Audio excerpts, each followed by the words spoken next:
The Paddy Power Half Hour on OTB Sports. Minimal contact in stadiums. That shouldn't stop the usual suspects from going down. Gamble responsibly. Gamblingcare.ie. All right, you're very welcome along to this week's edition of the Paddy Power Half Hour. With you every Friday afternoon, trying to pick our way through the carcass of the weekend's fixtures, deciding which ones you should invest in and which ones you should run a mile from. With us, as ever, I'm delighted to say we've got Jason Murphy from Paddy Power, their odds compiler. Jason, good afternoon to you. Hi, Jar. How's tricks? From his lair, Enda Coll is in his YouTube studio, calling it as usual. Enda, how are you? Not too bad, Jar. I'm in the off-the-ball office again from a non-disclosed location, but it's a different one from last week. Well, I mean, you could have given it away there, and it's not actually your lair. Look, I'm not a big believer in that whole Blue Monday nonsense, but I firmly believe this might be the worst weekend of football on the calendar every year, because no one cares about the FA Cup anymore. It's done. Put a fork in it. Well, like, I don't know if it's that or the fact that, and I know Will O'Callaghan was tweeting about this, the football, and I'm a football man, like, I'd sit down and watch whatever football is on the TV, but there's just too much of it these days. It's absolutely relentless. It's the game, if you turn around on a Tuesday, there could be four games slated, and then the next day there's another 6, and then the next day there's another 8. There is eventually a point where it gets to be too much football, and I think we've reached that. It's hard to keep up with. The one saving grace this weekend is that Aston Villa, because of COVID, will play Newcastle on Saturday night as well. So look, the FA Cup fixtures, let me run you through them. Southampton against Arsenal, Cheltenham against Man City. These are some of them. Chelsea versus Luton, Fulham versus Burnley, Brentford versus Leicester City, Manchester United versus Liverpool, Everton versus Sheffield Wednesday, and Wickham versus Spurs. Every week we put up a Twitter poll. Enda, you've gone for the low-hanging fruit, I would call it. Frank Lampard. Should Chelsea sack Frank Lampard? Yes or no? Yeah, I mean, he's been labelled a failure already at this stage of the season, and I think, I haven't looked at the results here, but I think people are pretty much leaning 50-50 on this. It's not really clear cut whether people want him to be sacked or not, whether people think he deserves to be sacked in the first place. Does Frank Lampard deserve to be sacked? I spoke about this one other day. I mean, in one point he did get the job with absolutely no experience, and just because of who he is. Then if you look at it another way, he has spent more money than every other manager in the Premier League, and he's mid-table. But then from another point of view, he did take Chelsea from 3rd to 4th last year, and from Europa League championships to no trophies. And before that, he did take Derby from 6th to 6th. So, I mean, he has all of the results in his background there to back up whether he should be sacked or not. And you know, we put that, and people are still questioning whether he should be sacked. I think he should. Yes, 43%. No, 43%. And yes, get a German in, 13%. So that third wheel there, and kind of skewing your results. But don't worry, there's still time for people to vote on this. He's the odds-on favourite, unbackable at this stage. Odds-on favourite, is that right? Yeah, in terms of next to be sacked, he's been shortened into 8 to 15. We tipped it up last week looking at this market. We said, you know, Frank at 11 to 4 was probably the most likely, and he got a result against a 10-man Fulham, but obviously very poor showing against Leicester during the week. So Enda has hit the nail on the head. There's questions you ask about whether you should sack a manager or not. Has he got a body of work? Frank hasn't got a body of work. Similar criticism that you would have had of Ole getting the United job. But a really important question before you sack a manager is, who do you get in? It's almost like being in a relationship. Like, you know, who if you decide to jump ship, what's out there for you? And I just think with Thomas Tuchel being available, okay, Frank has a really long history and relationship with Abramovich, obviously with the Chelsea fans, and 5 defeats in 8 games. If that was Benitez, he'd be under fire. If that was Sarri, he probably would have been gone by now. So Lamps is hanging on. But Thomas Tuchel there, we've seen a few bets this week where he's actually been backed into 1 to 3. Right. And the fact that he's available would be a great shout, I think, to come in. You could give it to him for 6 months. Your missus is delighted, by the way, listening to this, that you're comparing her to Frank Lampard. Let's move on. Leicester City to win a trophy this year, Enda. Yeah, so, I mean, we've spoken about Brendan Rodgers a couple of times here, Ger, and he has improved this Leicester side massively. So, to win a trophy, so that's what, the FA Cup, the Europa League, and the Premier League, the Premier League. So they're still in a shout, and when they're shouting in the Premier League, it's a weird season. Still in a shout with the FA Cup if they get through this weekend. And I'm not sure if they've got the quality. There's a lot of good teams in the Europa League this year, so I think that's a bridge too far for them at the minute. But I mean, they could potentially win the FA Cup, and that's a stepping stone to other things, as we touched on in this show already. It's a brilliant season if you're not a Liverpool fan. I think we can all agree on that, right? It has absolutely so far been one of the best, most entertaining Premier League seasons, with a lot of crazy stuff happening that you just didn't expect, like at any stage, to be happening, and it's still happening this far into the season. So talk to us a little bit about Brendan Rodgers and what the money is saying here, because I wouldn't be terribly surprised if Chelsea were to bang in anybody for the next 5-6 months and wait and try and get him to be their next manager. He kind of fits the bill. He understands the club. He came up there. He's got relationship. He does have a body of work at this point. So what are the odds saying about Leicester winning a trophy? And do you have any insight into him sticking around, Jason? Yeah, in terms of Leicester winning the trophy, so you can dutch all the competitions that they're still in, and basically it works out about 4-1 for them to win the trophy. Don't expect them to win them all, but they have a squad there and a manager that I think they would be competitive in any of them. Tricky tie against Slavia Prague in the Europa League, that's not a gimme, but yeah, Rodgers, since he's come in, made the right decision to leave Celtic at the time. He's had them humming 5th last season and going really well. So 4-1 to win the trophy. In terms of getting the Chelsea job, we do have next Chelsea manager market on site. Tuchel is the favourite there at 1-3. Brendan Rodgers is 12-1. Now, this market would be settled on even if a caretaker manager was to get it after 10 games. So if they went the Goose Hiddink route, who's actually managing in the Caribbean at the moment, he's 33-1. That means that Rodgers wouldn't win in this market.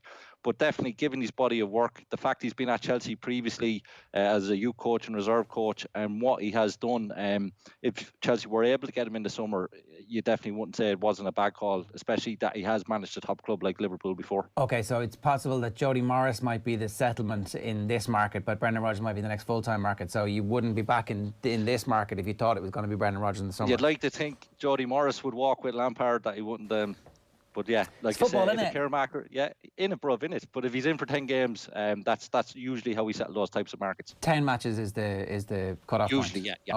Okay, all right, good stuff. And did you want to say anything about that specifically? Well, like Damien Delaney mentioned it in the football show during the week, and he got absolutely slaughtered for it. But I mean, what's to say he wouldn't go to Chelsea? I definitely don't buy into the argument that because he was a previous Liverpool manager, he wouldn't take the Chelsea job, because I mean, he showed with Celtic that the loyalty isn't exactly there. He worked for Chelsea. That's what. No, Enda. Exactly. I was waiting for you to have your little sneaky dig. I almost I was about to praise you for not having your sneaky dig this week, but you got it in there. Okay, fair enough, Celtic fan. Just to make sure I'm just putting across a view that was there on social media that night that was put towards Damien Delaney and why he wouldn't be the man for the. And then you had a sneaky dig on top of it. Well, you have to have a sneaky little dig, But ambition is a crazy thing, and there's evidence there that Brendan Rodgers is one of the most ambitious managers in the Premier League. Yeah. So I think he would be, number one, a great appointment for Chelsea, because the body of work, like Jason said, is there for him.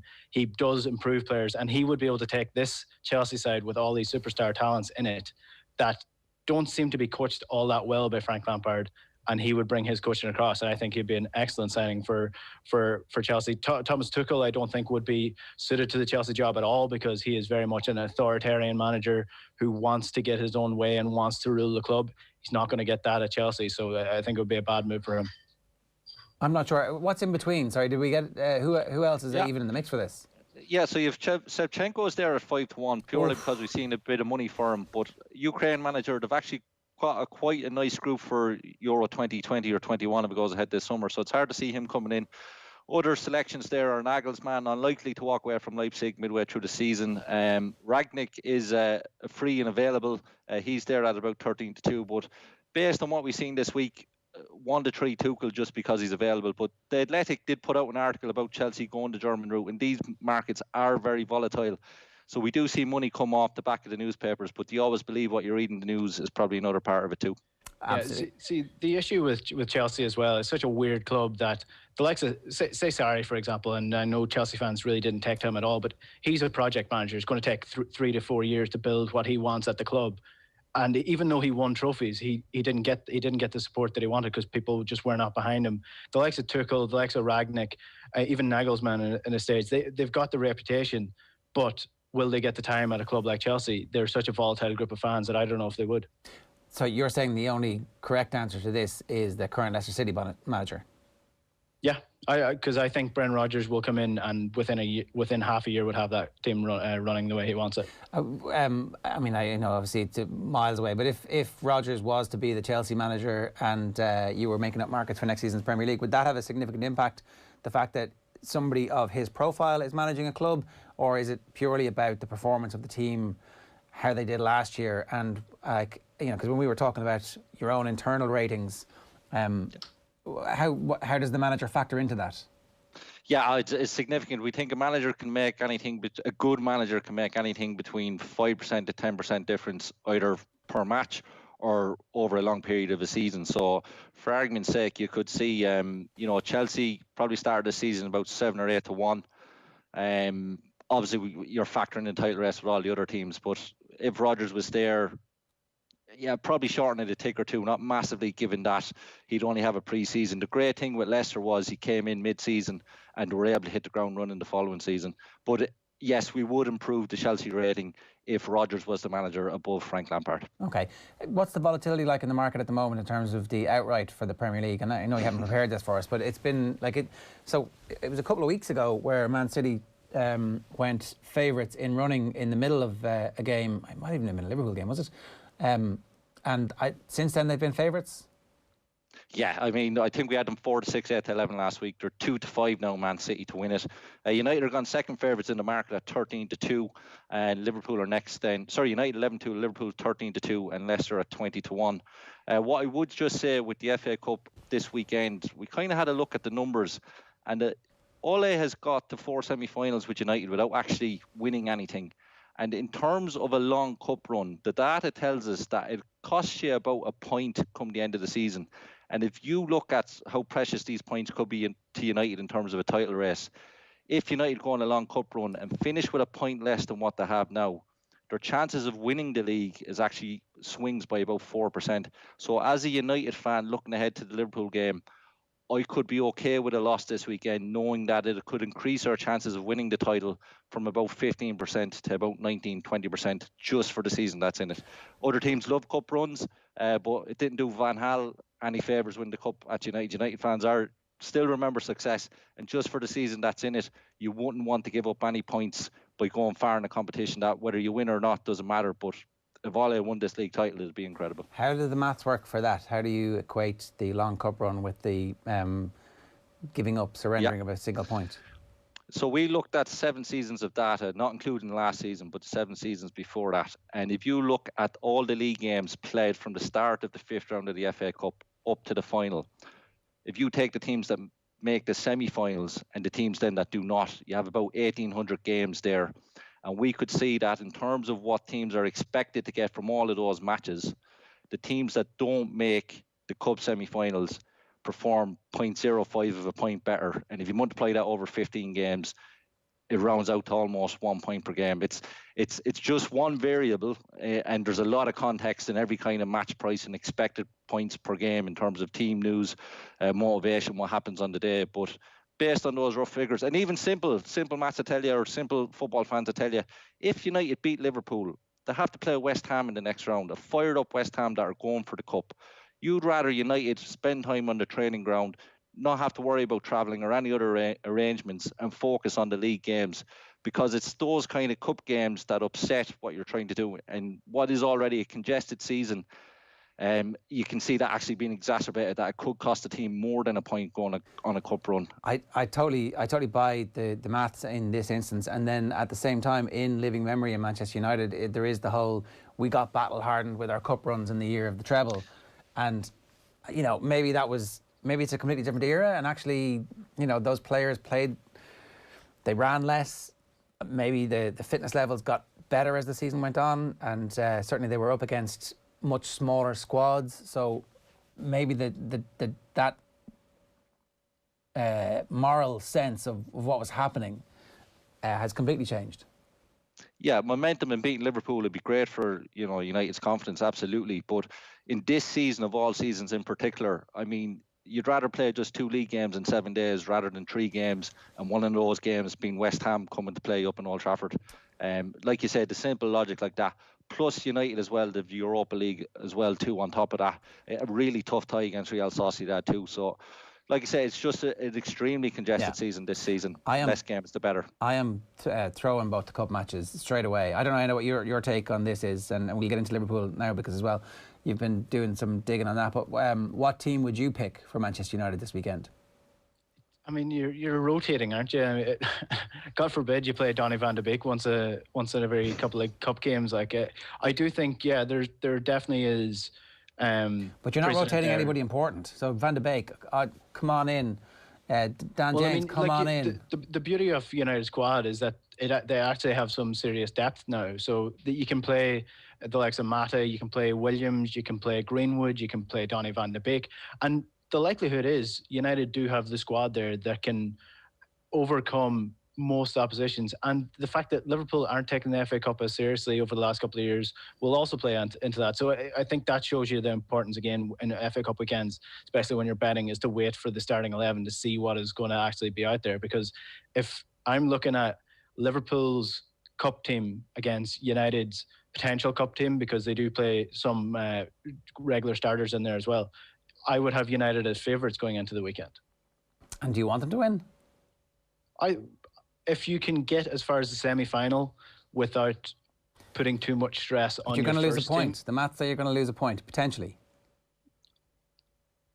you probably the league this year is more important, absolutely. But what I'm saying is, I think United have the strength and depth, regardless of what team they play, that they can reach the quarterfinal, semi-final. Okay, all right. I like the sound of those maths, though, and it certainly backs up my instincts. I actually also think that Liverpool, when the season came back and after they won the league, when they continued to play their best team, at that point last season, I said they should send everybody off for a pre-season. They should just go and lie on whatever beach it is that you're allowed to lie on, and away you go. They didn't do it. They kept playing everybody, and look, we are where we are.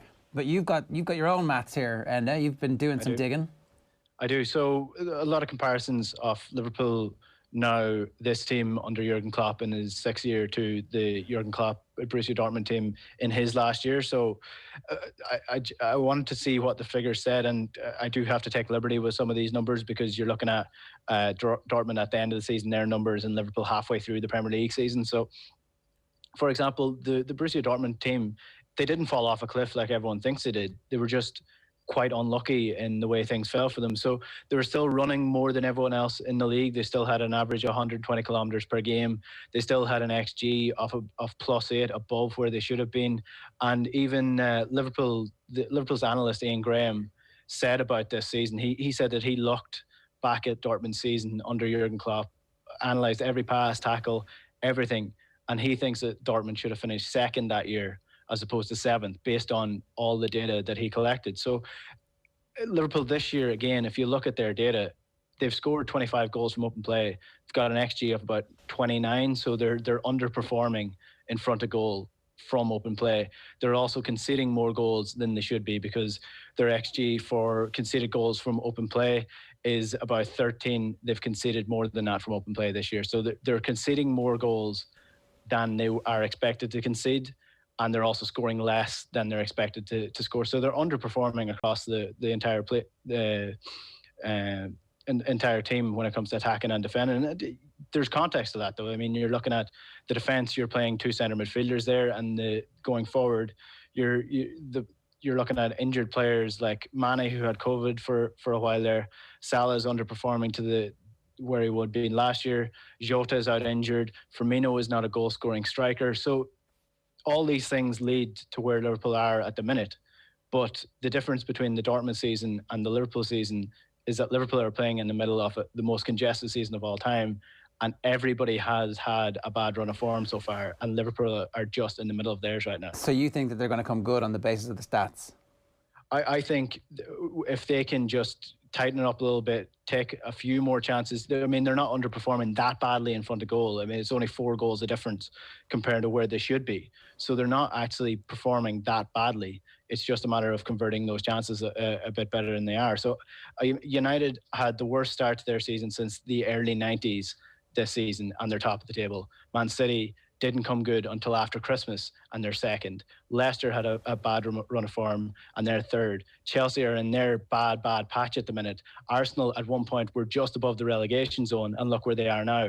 This season can turn after one game, and Liverpool can go on a run. And I think they have the squad, they have the quality there that they can do it. If they can get the players back into their proper positions, then Liverpool can definitely challenge for the title this year. What about this, Jason? I mean, just on a pure form, and they're obviously in the middle of it right now, and we've seen other teams come out of their slumps a little bit earlier on in the year, but it doesn't feel like Liverpool are about to turn a corner here. I don't think they're far off it, to be honest. Sure, I think Enda has explained it quite well there, and even if you think of the games where they've dropped points, like very unlucky against West Brom, probably should have won the game, conceded a late equaliser. The game against Newcastle, how they didn't get the ball over the line to win that is still bizarre. If you watch the chances back now, you still think it's going to hit the back of the net.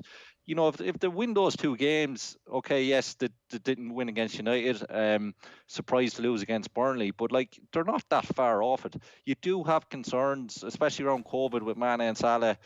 Can't quantify. It's hard to know how much of an effect that makes, but when those two players in particular are the world's best, if they just drop their performance levels by 1%, whether that's due to COVID or maybe motivation, you know, that's the effect that it does have on the team. But like they knocked 7 in against Crystal Palace and everyone was purring about them, how great they were. You know, they're just on... Was that not a fluke, though? Variance. Was that not like... The 7-0 against Palace? Yeah, was it not 8 shots and 7 goals and, like, you know, keeper saved nothing all night? Like, that's one of those freak results that happens. And that's the fluke as opposed to the bad performance against West Brom, bookending the bad performance against Burnley. Everything in between has been a flat line. But this is how variance works. So like we said, we did scored 7 goals against Palace. If you look at the XG in the 4 games that haven't scored against, they're actually in for 7 or 8 goals across the 4 games. So it's just a run of variance. Again, I hate using this word, but the process is still there for Liverpool. Obviously, Van Dijk is still a massive miss as well, and the knock-on effect, not only defensively, but offensively, that has. But I'm not concerned about Liverpool. And like Enda says, you know, if they can put a run together, a win against Spurs, and everything looks a lot more rosy for Liverpool. So there's a bit of value about Liverpool at that price, you think? I think so. I think City win it. Let's be honest about it, and that's why the price, like, you know, that no marks for saying City are going to win it. But if you were giving me a free bet over anyone else, I'd be backing Liverpool there. I know you might be tempted by Leicester at 20-1, but Liverpool at 13-2, it'd be the bet I'd be having there. Okay. Is there anything else from the FA Cup weekend this weekend that you're looking at, Jason? Anything really, you've a rake of matches there to cover. I think it's quite interesting to maybe have a look at Chorley against Wolves tonight. Just because it's the 4th round of the FA Cup, what makes the 4th round good is getting cup upsets. Can see Nuno is already giving out about the Chorley pitch. I mean, I think they're 22-1 to win tonight. Like, we don't expect them to actually cause an upset, but we'd love to do it. If you're sitting down to watch the game, you'd like to see it be competitive. If you're looking for a bet on it, you can back Wolves at 8-11 to win to 0. I don't like that bet because it doesn't win until the 90th minute. Even if a team wins 4-0, there's always a chance that bet can lose. But you could back both teams to score. It's 11-10, slightly odds against. Wolves have actually conceded the first goal in 8 out of their 9 last games, something like that, and haven't kept a clean sheet in about, again, maybe only 1 in their last 11 or 12 games. So that'll be an interesting game tonight. Wolves might be looking to go on a cup run. They put out quite a strong side against Crystal Palace. Just did the token change of the goalkeeper, but it's like to target that game against Palace to win. But in terms of winning the cup itself, they're 22-1. And a good thing about the FA Cup is we know who teams play in the 5th round, and Wolves would actually meet the winners of Southampton or Arsenal. So I don't think the cup is there either for Wolves at 22-1. But it'd be interesting to see if we get a cup upset this weekend. Not all the Fabs are going to win all these games. Okay, Southampton against Arsenal was a game that you were looking at a little bit, and Southampton obviously they were hipster's choice for a couple of weeks there, and then all of a sudden it was like, well, actually, we're not that good. Yeah, like, I mean, it's this season. Like, anybody can win and go on a run of 5 games this season, and anybody can go on a run and lose 5 games this season. And Southampton have had their purple patch. Now they're on a bit of a bad run of games. They've 2 wins from 7 so far, coming up against Arsenal. Again, Arsenal absolutely horrible at the start of the season. Now they're on an unbeaten run of 6 games. So they're putting a bit of form again, a bit of momentum. And I think that comes with the fact that they've got first-team players coming back from injury, and they've started to just look a bit more solid defensively, as well as turning attacking momentum into actual goal-scoring opportunities instead of just lumping balls into the box and hoping for the best. So the Arsenal go into this game as strong enough favourites because of their cup experience, because of how much they, quote-unquote, love this competition. But Southampton for me at 6-4 to win, that's not really long enough odds to take a bet on them. So I think stay away from this game in terms of the betting. One game that I would be looking at in terms of a bit of market value maybe is the Brentford-Leicester game, because Brentford are a side that have impressed last couple of years in the Championship. I think they're third now, maybe fourth in the Championship this year again after losing a couple of their best players. They just keep replacing them because they've got a good scouting network there. And they're currently 4-1 to draw with Leicester. So I think Leicester will go through, but it might be a little bit more difficult than people might imagine. So I think there might be a good chance for a bit of a draw there, maybe Leicester to go through in extra time. All right. Okay, that's very specific. Anything about Arsenal and Southampton sticking out for you today, Jason? No, it's just the curious bit of insight. They actually play in the league during the week, and the prices for the league game are virtually identical. Now, Arsenal going off at Favs at St Mary's, if both teams are full strength, I'd be looking to oppose Arsenal and get with Southampton. So see what the team news is for the game, and then once I see it for the FA Cup, I'll make a guess at what it could be for the league game and maybe back an early price there. But just on the Brentford and Leicester one as well, this is how significant team news is. We actually think that Brentford are just going to, bin the cup and just concentrate on getting promoted. They've already had a run in the League Cup semi-final that's possibly cost them a couple of points already. If you look in the last round against Middlesbrough, they actually made wholesale changes, and it was only Middlesbrough were actually hit by COVID that they managed to scrape through. Middlesbrough outshot them completely in the game. And Leicester, because the early market prices didn't account for Brentford not going strong in this cup game, Leicester have actually shortened from about 10 to 11 into 4 to 6 to win this match in 90 minutes. Because if you look at Leicester's game in the previous round away to Stoke, Brendan Rodgers picked about 8 or 9 of his best 11 and actually targeted to go and win that game. So team news, like Enda said at the top of the show, is really important if you're having a bet this weekend. And remember, you don't always have to have a bet, just have a bet out of interest or a bit of fun. What I do like is we've done an enhanced special for this Saturday for the 3 o'clock games. It's great to have a bunch of 3 o'clock games that you'd be interested in, but the special is West Ham, Brighton and Norwich all to win. It was 3-1. We've enhanced it to 5-1.